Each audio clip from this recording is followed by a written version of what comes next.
Welcome to Sweet Talk. This broadcast is brought to you by the Continuing Education Workforce Training Division of Idaho State University's College of Technology.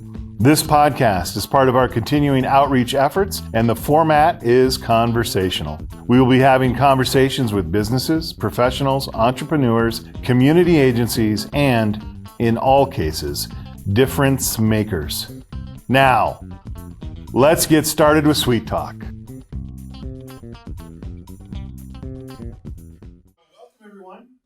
I'm Jason Batalden. I'm the Assistant Director here at Continuing Education Workforce Training, and I'm welcoming you to Sweet Talk, our podcast.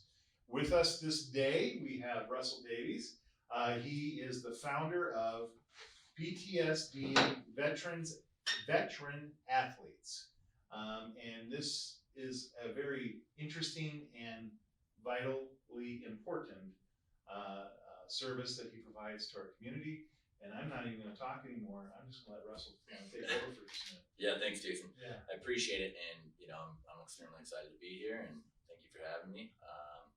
So I'll just jump right into it. I served in the military for about 5 years, doing multiple deployments to Iraq and Afghanistan.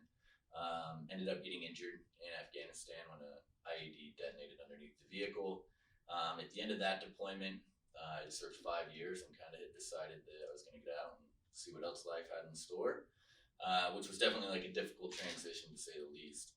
You feel, lost and like, I guess the best way to put it is kind of the social norms of the military are drastically different than on the civilian side. A little bit. Or at least, that was my first impression. I was kind of getting into trouble going down the wrong path. I kind of just looked back at what gave me happiness as a kid, and that was whitewater kayaking. I had grown up whitewater kayaking, so I decided to kind of pursue that. I started watching some videos. I had no idea that it was even possible to run waterfalls and kayaks, so I met a guy named Davis Gove, who is now the owner of Jim Dandy Brewery over there. But he was an elite paddler and kind of took me under his wing and just catapulted me into the upper echelon. And one of the biggest memories I have was kayaking Lower Mesa Falls, and it was like my first big waterfall, and it's kind of one of Davis's last. He ended up breaking his back really badly. Which sounds, Okay, I'm sorry. You said 9 things there that just sort of maybe Right. are normal for you. Hey, what'd you do today? Well, I just went off a waterfall. But for me, I'm like, a what? Right. I've been to Lower Mesa Falls. You took a kayak off Lower Mesa Falls? Yeah, absolutely, for sure. I don't know why I never thought of that. Right, I know. You're right. that seems, okay. I gotta give me a minute here. I gotta put a different paradigm on this conversation for a second. Yeah. I mean, and that's on the smaller side of what's being done in kayaks now. I mean, I think the world record right now is Palouse Falls out in Washington. It's 198 feet high. So that's oh my goodness, yeah, that's great. Yeah, for sure. So I mean, we've definitely been pushing the boundaries on what's possible in a kayak, but injuries do occur, Davis, for instance. But I guess kind of the critical aspect of that is it kind of opened my eyes. Once it went from just a rush of excitement and being at the bottom and feeling this great sensation of coming out of such chaos with a bunch of people that are some of your best friends and you trust with your life, and then Davis getting injured and having to put a plan into motion and medevac him out and get him to the hospital. And after seeing that, that type of raw adrenaline rush was something that you become accustomed to in the military. And I think instead of trying to run from that, embrace it and utilize it and kind of let it motivate you. And so the outdoor community was huge. I mean, no doubt, rock climbing, for instance, if you're 100 feet up a wall, that guy belaying you no doubt has your life in their hands. Right. And so that was kind of a huge thing. So I started a PTSD veteran athletes awareness campaign that was originally more just highlighting other extreme athletes. So that was the connection. And Yeah. I'm sorry, I don't want to. No, you're good. I'm sorry, but so the connection was you had this, you're doing this amazing stuff in this kayak. You're finding a passion for it, you're finding an opportunity to excel too. I mean, isn't that part of, like, when you find that thing and all of a sudden you find, wait a minute, I got a knack for this. Yeah. And then that's sort of that personality is, wait a minute, I'm gonna get good at this. Not because I wanna be famous and on everybody's kayak, but because there's that personal desire to achieve these things. Exactly. So through that process, then you made this connection with veterans and PTSD. Yeah. And that was just because of your own personal experiences or other people you're running into? Yeah, I mean, kayaking led to rock climbing, which led to mountain biking, which led to skiing, and like one thing after another. And, sponsorship started following. And soon I was just able to go, to various countries, being able, on sponsorships, and see these beautiful places like Chile and Thailand and Nepal and stuff like that to go kayaking. And it just allowed me to kind of change the chapter of my life, and quit dwelling and living in the moments of the military and start looking forward to the future. It kind of replaces traumatic experiences with more thrilling, exciting ones, and those more memories. Controlled experiences. Yeah.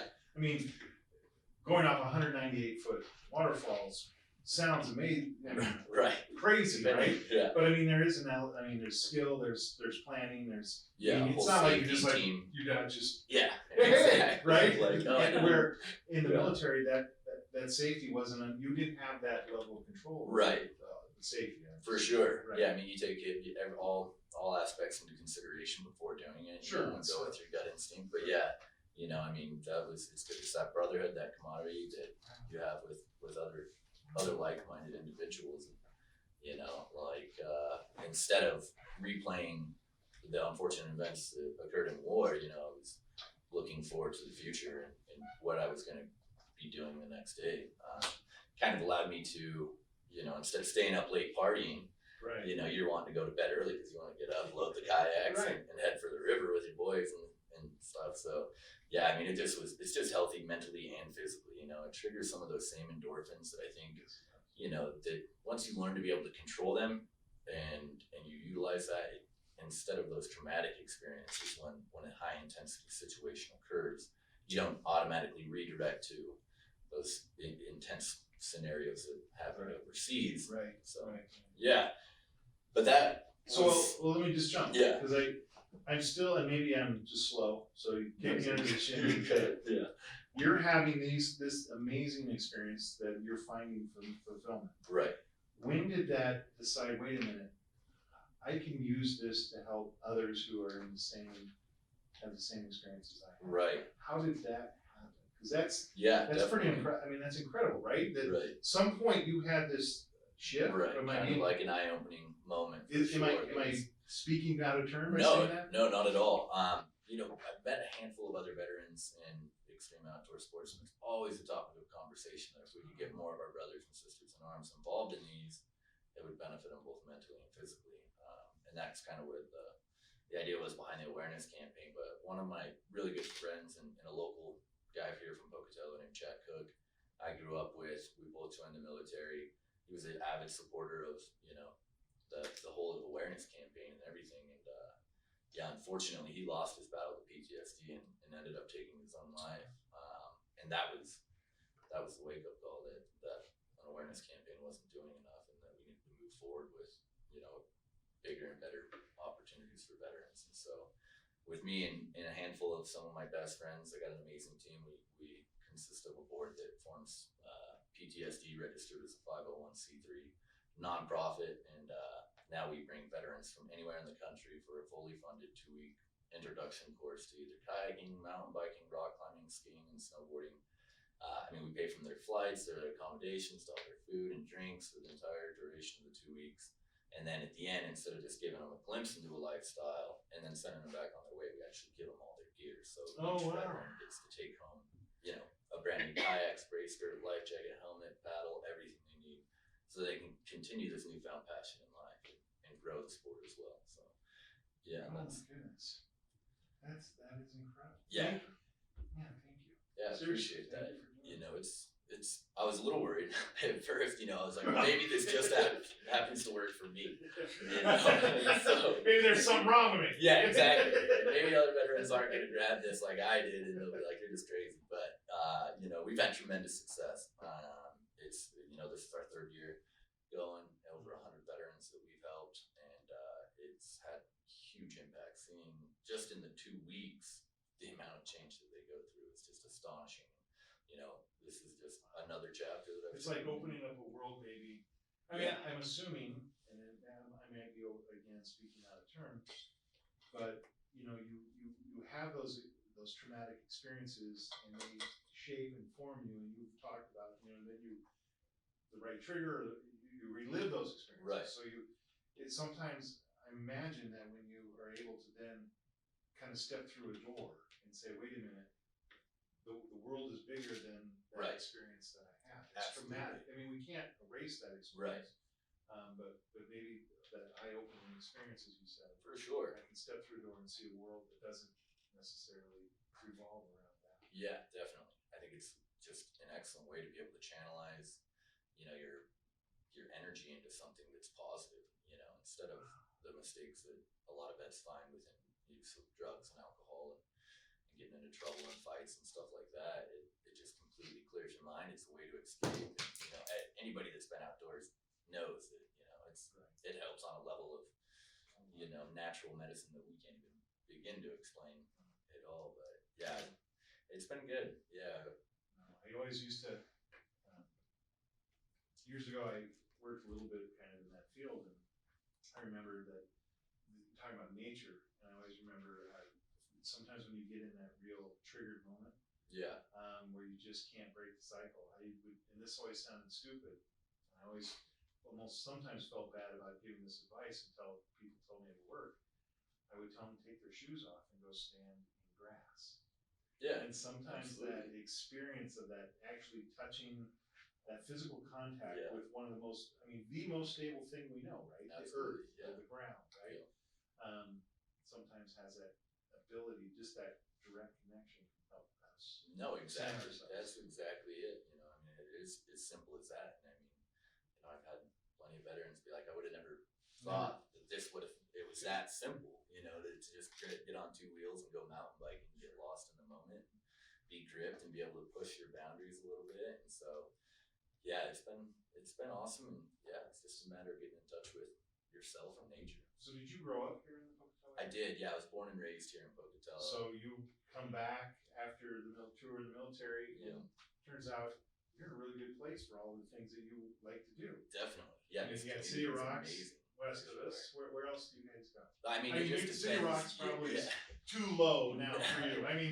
No one, little I know, yeah. you need the higher stuff. Right. It all varies on which sport. We have such huge community support, and we have an abundance of outdoor opportunity right in our backyards.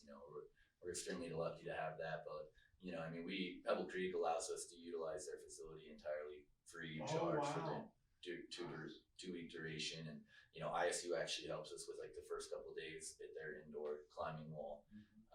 And so it just kind of varies on each sport. We branched from here in Pocatello to going down to like Logan Canyon in Utah, out to Wyoming for kayaking, Bogus Basin out in Boise for mountain biking. So, we do a ton of traveling and we bounce all over there, just kind of a gradual progression of being able to get people.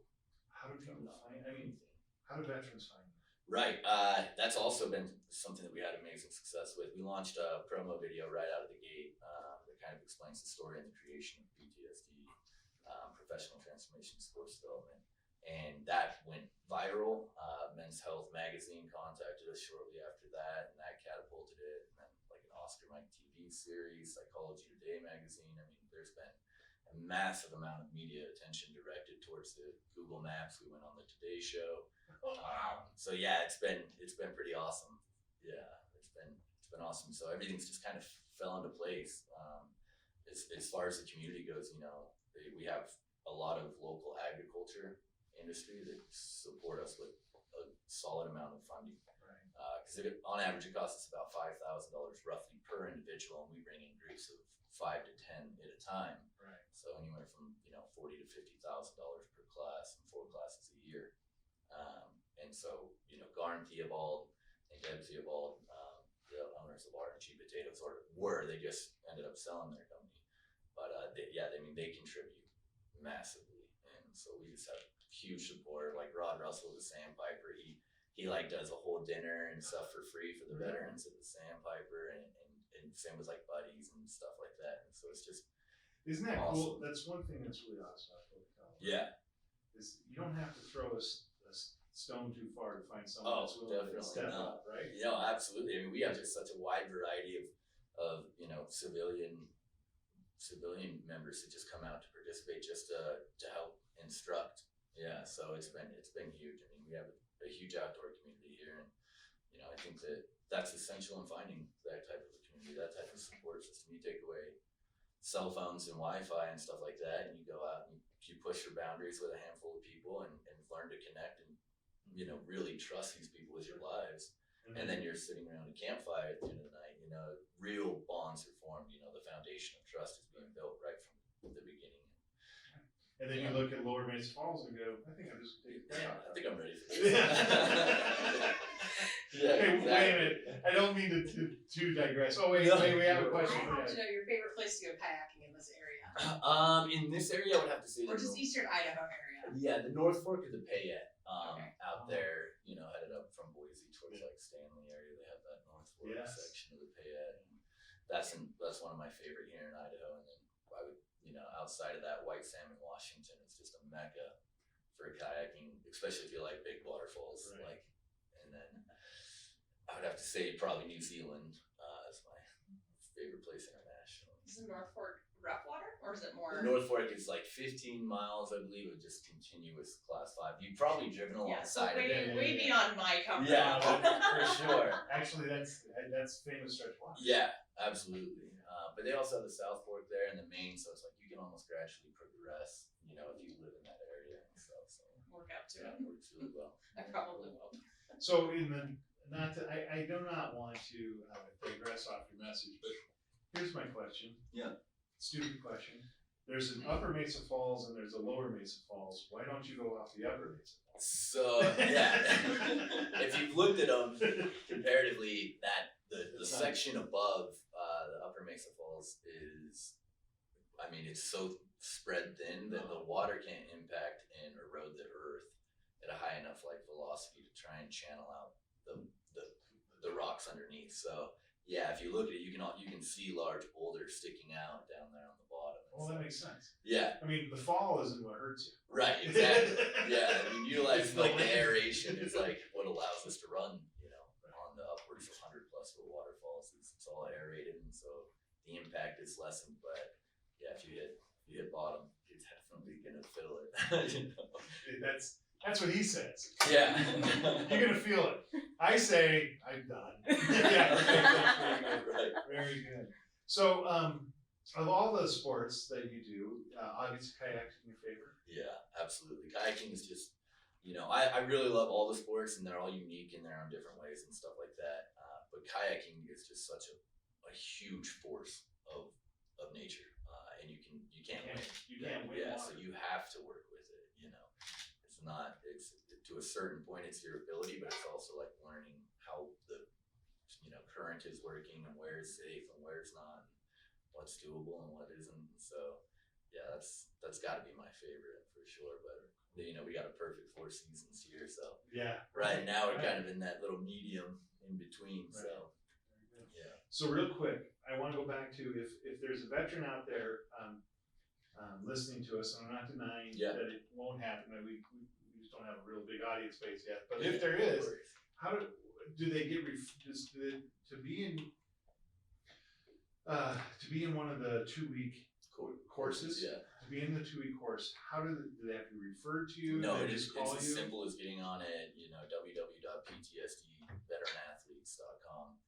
There's a register icon up at the top right-hand corner. Any veteran can do it. I mean, we work with those that have had physical injuries as well as those that are just struggling with PTSD, to even those that just are like, I need something new to look forward to in life. So as long as you have a DD 214 showing that you're in the military, you're qualified to do it. You can jump online, register. We contact you. We do it on a first come, first served basis.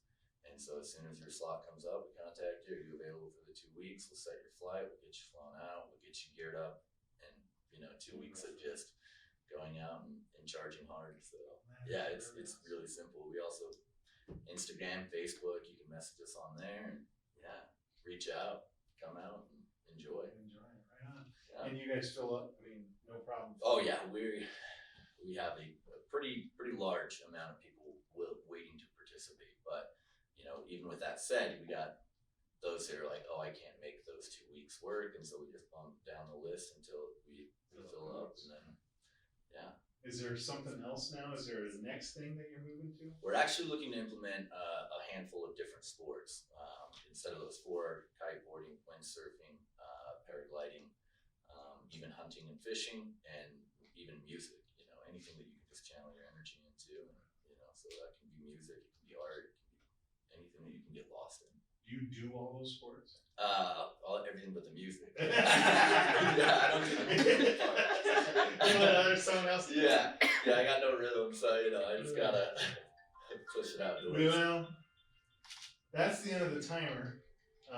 Yeah, no, that was awesome. I really appreciate the opportunity to be here. So in all fairness, our director Gary was supposed to interview you this morning, and Gary wasn't able to today, so he asked me to. So I gotta be honest, I came into this a little blind, Yeah. not really knowing what was the conversation that inspired to come on our show. Yeah. So I am really glad that I had this opportunity. This was absolutely inspiring. There's just something for me that, hearing someone making an intentional choice to make a difference in someone else's life, and I just want to tell you how much personally I appreciate what you shared with us today. Thanks, man. I appreciate it. Like I said, it's therapy for me too. It's life changing. So I just feel lucky and blessed to be able to do it. Very cool. Thank you. Yeah. All right. Well, Russell, thank you. You guys know how to reach him. We'll list all his contact information. We'll put on the blog. We'll put on the podcast, and it'll be on the YouTube. So please, we'll stream it. If you have any questions, you can always call us or email us at cetrain.isu.edu. That is cetrain@isu.edu. And we have a phone number too. And that phone number is 282. No. Jennifer, what's your phone number? 208 208 282 282. 3372. Yeah, please call us there, and we'll get you in contact with Russell and PTSD veteran athletes. Man, thank you. Yeah, thank you. Appreciate it. That was Pleasure. awesome. Yeah. Right on.